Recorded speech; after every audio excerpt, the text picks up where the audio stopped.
Sikubingelele sikwamukele indabeni zehora lokuqala emini sibingelele nakuwe osibuka ohlelweni lwethulusho lozokusakaza iDTT lezi ndaba nizethulelwa usakhiwo ngokusokhela nazi ezinohlonze emini nje.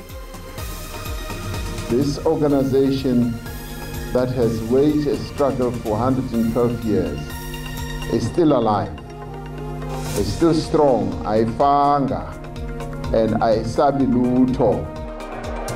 Umengameli we-ANC Cyril Ramaphosa kanye nabanye abaholi beqembu babeke izimbali ethuneni lenqalabutha leli qembu uDokotela Inos Mabuza namhlanje njengengxenye yemigubho eminyaka e112 leli qembu lasungulwa. Will initiate a mass mobilization campaign at campuses across the country to force President Ramaphosa to fire Minister Izindaba. iDA ithi ibhanja ligcwala umoya kungqongqoshe emfundo ephakeme uDokotela uBrenzimande ngemva kokunindeka kwakhe insolweni zokuthi wafumbathiswa esikhwama ke esixhasa abafundi ezikhungweni zemfundo ephakeme nesifasi. Hopefully, it can go a step further than the previous one. We went out in the last 8, so it's possible. We need to dream high. Ukapteni bafana uthi iqembu lesizwe lifuna ukufinyelela noma esigabeni esandulelwa amanqamu emqhudelwaneni weAFCON nozobanjelwe eIvory Coast kusukela ngomgqibelo waleli sonto.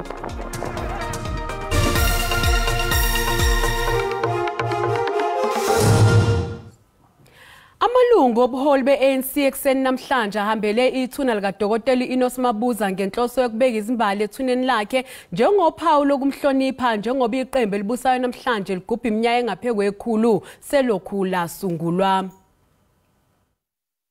Umengameli weANC uCyril Ramaphosa obephekezelwa amalungu esigungu seqembu esifundazweni ufanise ukuvakashela kwabo ethuneni likaDokotela uInos Mabuza njengokunyakazisa amathambo engqalabutho zonke sezalala zeANC njengoba lenhlangano ebusayo namhlanje ihlanganisa ikhulu leminyaka ne12 selokhu yasungulwa ngo1912. Ushayele ihlomba bomndeni wakwaMabuza ngokuthi basengamalungu athembekile enhlanganweni. Umama uthi abajiki bayiphethe lendlela ubaba uMabuza wababekela yona wabashiyela yona. Siyabonga ukuthi noma abanye bejike endleleni noma abanye bekhathala noma abanye bephuma baya kwezinye indlela bona la kwaMabuza basayiphethe lendlela. Uphinde waphebeza nembiko ebisisabalela izolo yokuthi ubanganezibe esibhedlela. uRamaphosa uthi umbungazo wangomgqibelo enkundleni imbombela uzobeka isithombe esicacile ngokuthi akapheli ngeANC.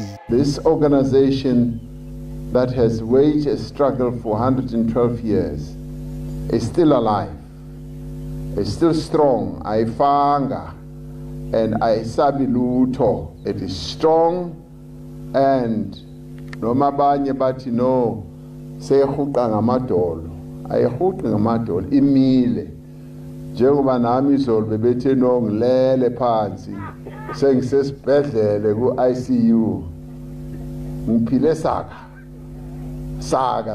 futhi fit as a fiddle to continue with this struggle of ensuring that indeed our people get a prosperous life. Osekulangazelelwe kakhulu manje ukubona ukuthi abalandeli beANC bazokwazi yini ukuthutheleka ngothi lwabo inkundleni imbombela emumatha abantu abangaphezulu kuka-43,000. iANC ithobe ngumengameli wayo uJacob Zuma ufana nosezixoshe yena eqenjini lokhu kuza ngemva kokuba uZuma ethewe seka iqembu elisha lezombusazwe umkhonto wesizwe. Unobhala jikelele weANC ufikile embalula usho lokhu ngesikhathi ethula inkulumo emhlanganweni wamalunga eANC eBarberton eMpumalanga. Ngesikhathi iqhubeka umhlangano wesigungu esiphezulu seANC unobhala jikelele weqembu udalule ukuthi lowo owabe engumengameli weANC uJacob Zuma usefana nozixoshe yena eqenjini futhi ke angeke kusungulwe uhlelo lokumqondisa izigwegwe. Akodisisi awusamntu kuyo umuntu ovukileyo wahamba wavula ipolitical party waphula umgaqo-siseko wombutho simsa kwe-PDC uhambile lo muntu lo he is in control of his life wenze unothanda into ayithandayo. Not going to take him to DC. He has already expelled himself from the ANC. Umbalula ubalule nokuthi namhlanje iANC izonikela inkantolo ukuyophonsela inselele ukuqanjwa kweqembu elesekwa uZuma ngegama elithi umkhonto wesizwe. Tomorrow I'm signing papers. A court sizawubathatha from left to right. Ngakolunye uhlangothi omhlaziyi wezepolitiki uthi akuzusiza ngalutho ukuthi iANC ingamthatheli izinyathelo uZuma kwazise inqubomgomo yeqembu ikubeka kucace ukuthi owephula umthetho wokuziphatha kumele aziphendulele ngaphambi kwesigungu esibhekele ukuziphatha kwamalungu eqembu. Misconduct means that you must subject a person to the process where you actually prove that this is misconduct, and the people must also be in a position to defend themselves. That is actually called fairness. Uqhube wathi isenzo sikaZuma sikuveza ngokusobala ukuthi ukhongolose ukhungethwe yizinkinga. iDA ithi ibhantshi ligcwala umoya kudokotela uBlenzimande ongungqongqoshe emfundo ephakeme. Lokhu kulandela ukusabalala kwengxoxo eqoshiwe empeleni okunindeka kuyo udokotela uNzimande ngelithi kukhona inkokhelo ayithola esikhwameni esibonelela abafundi nesifasi phekwa lokho kusolakala nokuthi enye imali yakhokhelwa eSABC. Lokhu kushiwo umholi weDA uJohn Steenhuisen esithangamini sabezindaba namhlanje kuseni. Umholi we-DA uJohn Steenhuisen uthi zonke izinhlaka zeqembu lakhe zizofakela umengameli uCyril Ramaphosa ingcindezi ukuthi amkhomba indlela uNzimande kuphinde kuhlakazwe nebhodi leNSFAS. The Democratic Alliance, including through our shadow ministers and our student organization, will initiate a mass mobilization campaign at campuses across the country to force President Ramaphosa to fire Minister Izindaba. Finally, we are preparing criminal charges against Izindaba, and we are also briefing our legal team to declare the NSFAS board delinquent. Izikwalokho bazobhalela umengameli ukuze iSIU iphenye izinsolo zenkohlakalo nokukhishwa kwamathenda esikhwama seNSFAS. We will write to President Ramaphosa and the Special Investigating Unit to demand that the scope of the SIU investigation be broadened to include now the alleged kickbacks to Izindaba and the SACP. Steenhuisen uphinde wasola uRamaphosa ngokuba yivaka nokuthi umsabiso kwezulu owabe ngumengameli wezwe uJacob Zuma. President Ramaphosa is so scared to death of Jacob Zuma that he even let over 10,000 prisoners out of prison as an excuse to release the former president from jail. Many of those released have gone on to perpetrate great crimes against the people of South Africa again. Under President Ramaphosa, not a single person, not one, has been imprisoned for state capture. Kuvela lezi insolo nje izilokhu zanda izingqinamba ezikhungethe iNSFAS kwazise kusanda kuxoshwa isikhulu sayo esiphezulu Andile Nongoko naso esabe sinindeka izinsolweni zenkohlakalo nokuba budedengu emsebenzini.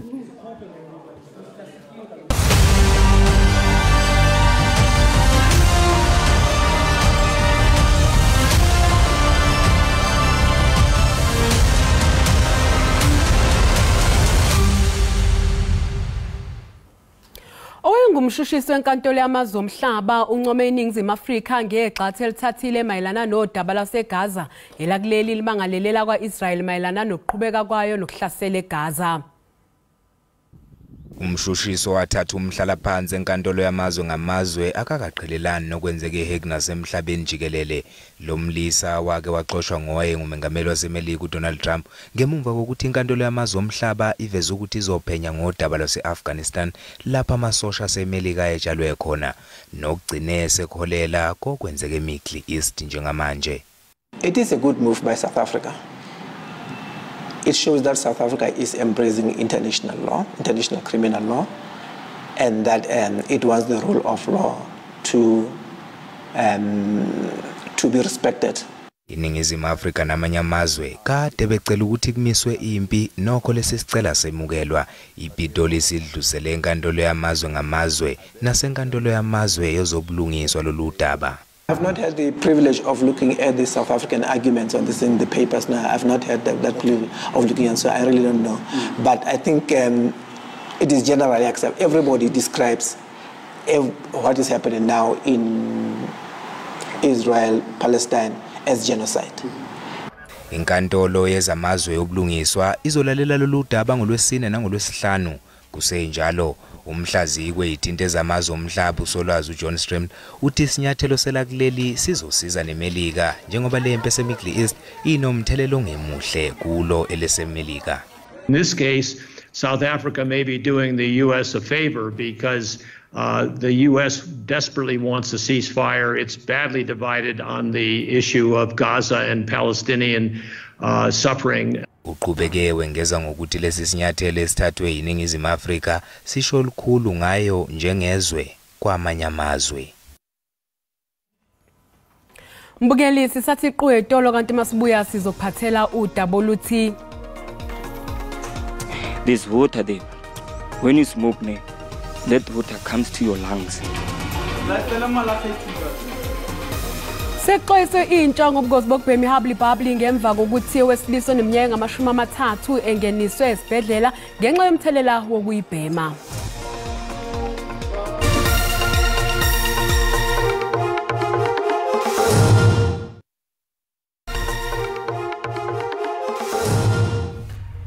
Mbuyelisi kubingelele sikwamukela mangabe usanda ngena odabeni olihamba phambili besibike ukuthi umengameli we-ANC Cyril Ramaphosa kanye nabanye abaholi beqembu babeke izimbali ethuneni lenqalabutha leli qembu uDokotela Inos Mabuza namhlanje njengengxenye yemigubho yeminyaka eyi-112 leli qembu lasungulwa. Mbukela sikhumbuza ukuthi lezi ndaba zikhona ku YouTube na ku SABC Plus. Ngena kuzo uzicinge ngamagama athi SABC Izindaba na kanjani uzozithola. Namhlanje kubungazwa iminyaka engama-12 selokhu i-ANC yasungulwa. Leli qembu lizogubha leminyaka ngenkulumo yalo ezokwethulwa eMpumalanga kule mpelasonto ezayo. Lasungulwa ke ngenhloso yokukhulula abantu abamnyama ecindezeleni. Asibheke umlando waleli qembu. I-ANC yasungulwa mhla ziyisishiyagalombili kuMasingana ngo-1912 emva kweminyaka embalwa lolu suku lwazala umbungazo wenkulumo eseyaziwa ngeJanuary 8 lapho khona leli qembu likhuluma ngezinto elihlose ukuzenza onyakeni omusha. Ekubhaceni i-ANC yakhipha isitatimende sayo sokuqala ngaphansi kobuholi bukaMengameli O.R. Tambo ethula umhlahlandlela ngaphansi kwesiqubulo sokwakha isizwe. Lesi statimende sethulwa ngo-1972 sakubha iminyaka engama-60 yokusungulwa kaKhongolose. Kwezinye zezinto i-ANC yayibuza ukuthi ngani inhlangano isineminyaka emingaka yasungulwa kodwa ihlulekile ukuqeda usizi lwabantu abamnyama kanye nenhlupheko. Nokho kwathi ukuthuleka kancane kodwa ngo-1979 laqhubeka lolu siko ngeziqubulo ezehlukene okufaka phakathi i-Women of the Year ngo-1984 kuze kuyofika esitatimendeni sakamuva sika-2023 sona ebesithi the Year of Decisive Action to Advance the People's Interest and Renew Our Movement. Kwabese kwaba isitatimende sika-1994 nokuyiso esangenisa iNingizimu Afrika kuhulumeni wentando yeningi nesethulwa owayengumengameli uNelson Mandela ngaphansi kwesiqubulo esithi For this year 1994 our country will hold its first ever democratic and non-racial election. When the day of liberation dawns, South Africa will say farewell to over 3 centuries of injustice.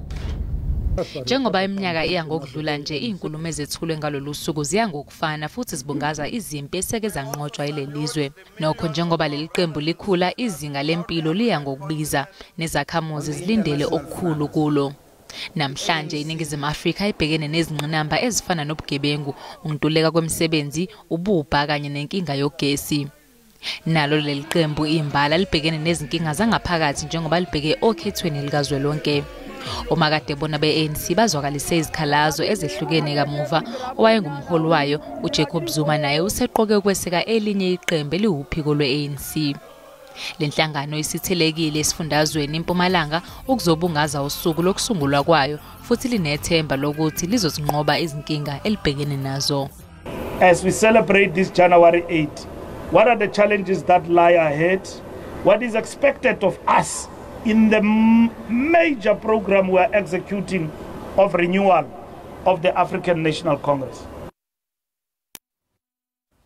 Umnyango wezokuphepha komphakathi nowezokuthutha eNorthwest uthulindele umthamo ophezulu weimoto kulesifundazwe kuleli sonto njengoba abantu sebebuyele emakhaya. Umnyango uthi amaphoyisa omgwaqo azothunyelwa kuyo yonke imigwaqo emikhulu nemincane ejwayele ukuba nezinkinga.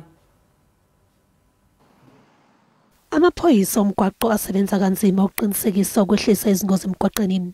Imikhankaso ke efana nalena yenziwe emgwaqeni emikhulu kanye nesifundazwe. Umbiko wokuqala okhishwe mhlalulunye kwephezulu ukhombisa ukuthi zehle ngamaphesenti ayishumi izingozi kulamaholide uma kuqhathaniswa namaholide adlule. We are very happy with our performance because our performance up to date currently prove a reduction of 10% in fatal crashes if we comparison with last year. Although as the department, one death is one death too many.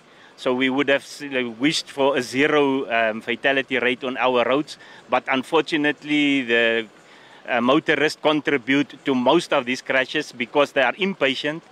Umnyango uthulindele ukuthi wande umthamo wezimoto kuleli sonto. We anticipate this weekend and for next weekend as our major weekends, and we will still be on all our major routes that connect us to the other brother provinces, and we will also make sure these other smaller routes like your other routes that we know is a dangerous route where people sometimes take chances are also policed, and we will be all over. Kusenjalo abashayeli bezimoto bathi amaphoyisa omgwaqo kufanele abonakale emgwaqeni ngaso sonke isikhathi. The visibility of police officers, it helps a lot, especially with the drinking and driving and the accidents that will be reduced on the road. There should be visibility at all times because we've got those kind of drivers that most of the time default. Amaphoyisa athi akulungele ukubhekana nesibalo esiphezulu sezimoto. Kuze kube manje laba babegcine imali yabebhange eVBS bathi abakaze babuyiselwe ngisho indibilishi emva kokwebiwa kwemali kulo leli bhange sekudlula iminyaka emihlanu iVBS yavalwa.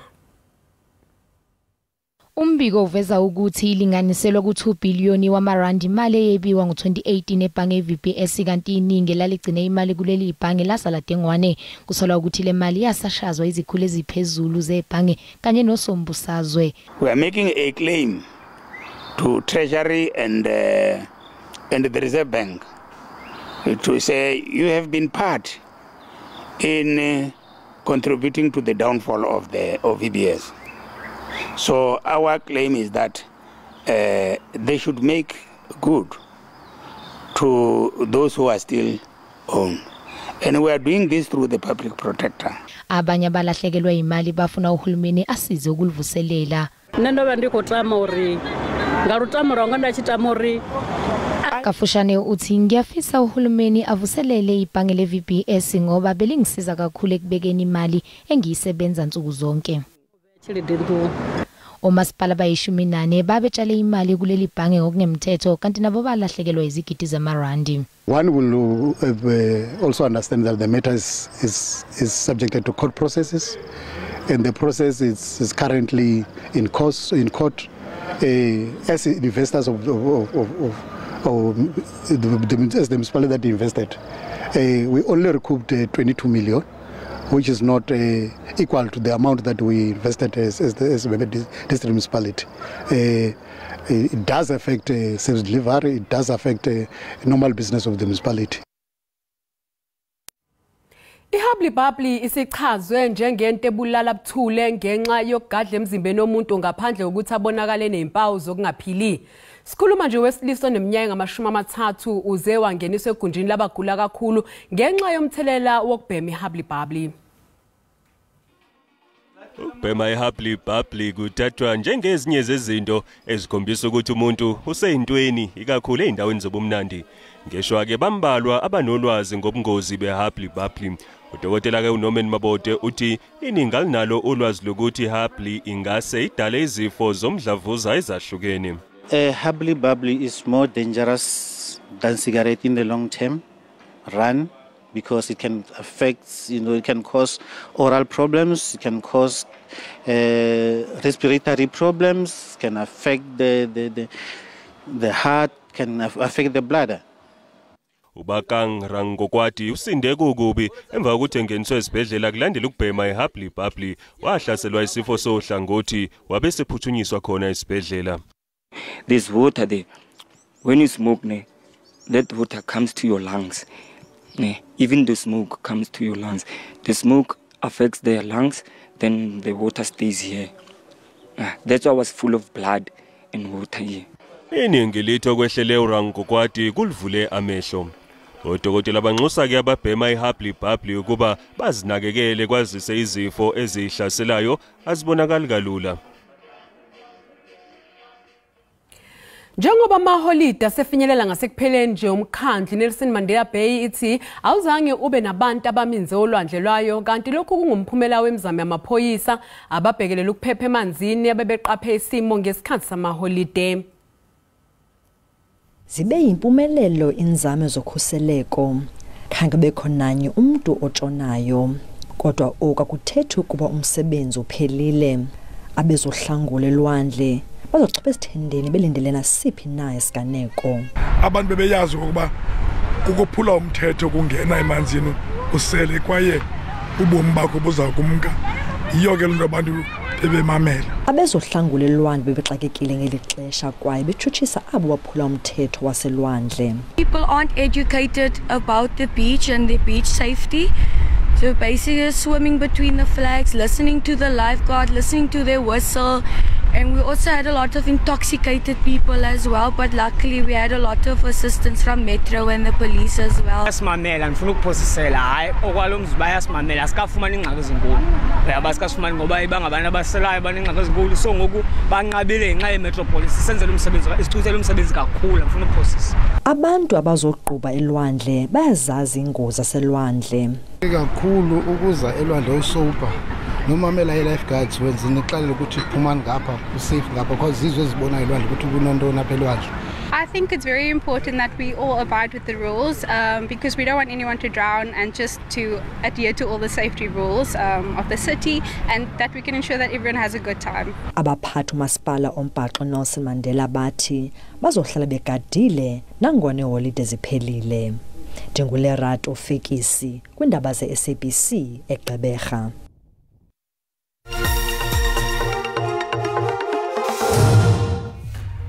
Lusephansi uhwebo lwerandi emakethe emini nje. Lingu 18.76 rand edoleni laseMelika libe ngu-23.83 kupondo kanti lingu 20.52 ku-euro. Ipula laseBotswana libiza 1.39 . Iphezulu inkomba yezabelo JSE. Igolide libiza $2,031 i-ounce, iplatinum yona ibiza $957 i-ounce, u-oil ongahluziwe ubiza $77.92 umphongolo.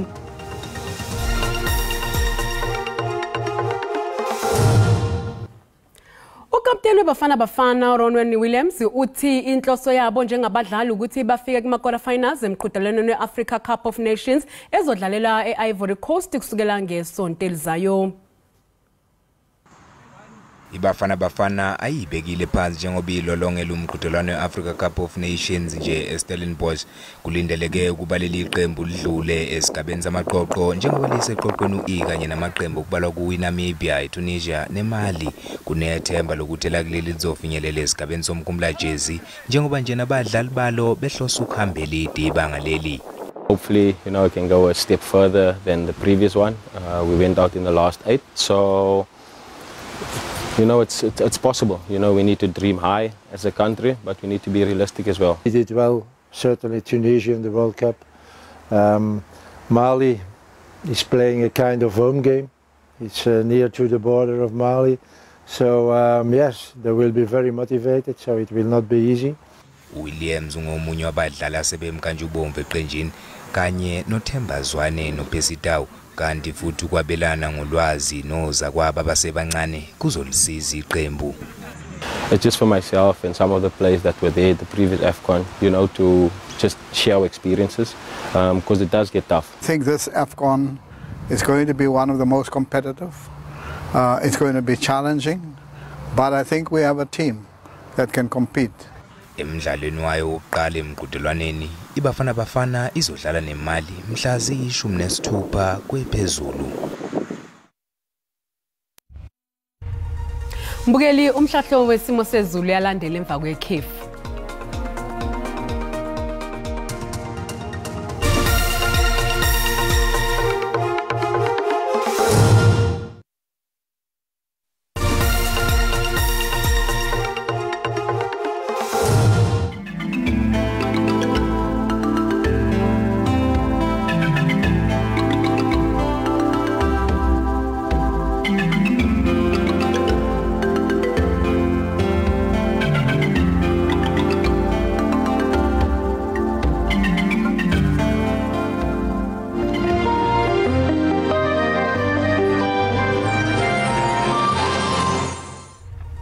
Mbukeli sizibeka lapho ke indaba zehora lokuqala emini siyabuya futhi ngehora lesikhombisa sobe sagiya ngalo olgamageba yakosokhelela inkosazane uManzuzu umshazi kanishada ngamaqhoboza kuze kube ngozayo sale kahle.